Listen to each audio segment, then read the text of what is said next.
You know, I heard that Korean food was really good, so I called over there for some carryout. Took a week to get my food. Not good. So I figured out a better way. It's called Miss Kim Korean Restaurant, and it's right here in Ann Arbor. Now, you may remember Ji-hae Kim from such TV shows as Under the Radar, episode 107. That's back when she was the official cheese chooser at Zingerman's Deli. Well, guess what? She got inspired, stepped out, and opened up her own brick and mortar. Only this one's filled with fantastic food where she's from. And people are telling me it's the real Korean deal. Okay, be honest. Do you even remember being on Under the Radar? Kind of don't. You kind of don't? It was 8 years ago. Okay. We were at Zingerman's Deli talking to Ari, and he said, you simply have to talk with our cheese expert. And we went over, and you were wearing, do you still have that hat? You were wearing this wonderful, silly hat. And you don't remember this, this is awesome. I have several silly hats. I'm trying to remember which one I embarrassed myself in. Well, you knew so much about cheese. Are you a real cheese expert as well, or do you just play one on TV?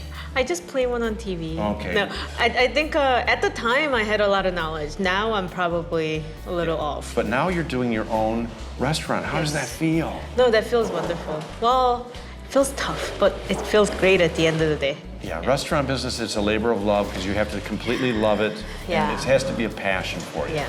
So. You know what I love about it? What? Like the people, but also it's never boring. Never boring. Now, you were actually born in Korea? I was born in Korea, and then I came here when I was 13. What is unique about Korean food? I think what's unique about Korean is its treatment of vegetables. There's a lot of fermentation. Yeah. And how easy and simple it can be. Because there are three mother sauces in Korea. So there's 간장, which is soy sauce, doenjang, which is fermented soy paste, and then gochujang, which is fermented chili paste. Oh. And I have some of that in my fridge. it is delicious. Yes, it's very good on spicy. everything. Yes, Yeah. yes, you add a little bit of that to anything, Yeah. and it's, yes. Yeah, and I think those three things takes a lot of technique and a lot of time to make. But if you have those, utilizing them with whatever you have in the fridge actually takes shorter amount of time because all the efforts and the time has already been built into those mother sauces. And those three sauces come from like the desire to preserve things. Yeah, so I think that's really interesting. That's what I personally love with my experience with Korean food is it's so much more multi-dimensional. Yeah. I mean, in my house, it was like, we're gonna can some tomatoes and we just salt, tomatoes, can, boil, you know.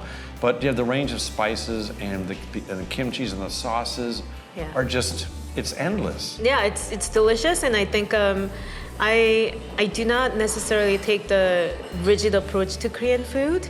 I try to understand the philosophy behind the Korean food, like preservation, fermentation, seasonality, locality.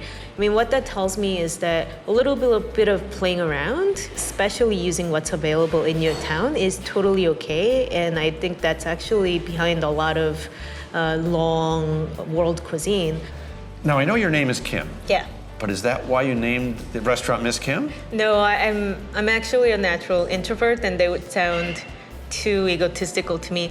I was thinking of a name, and we thought of like 2 million names, and none of it was good enough until I was thinking like, what do I want to convey in a name? And I thought like I wanted to clearly communicate that it's a Korean restaurant. And Kim is like the most popular Korean last name. And then I wanted to, I'm like incredibly proud that this is a woman-owned business. And yes, yeah.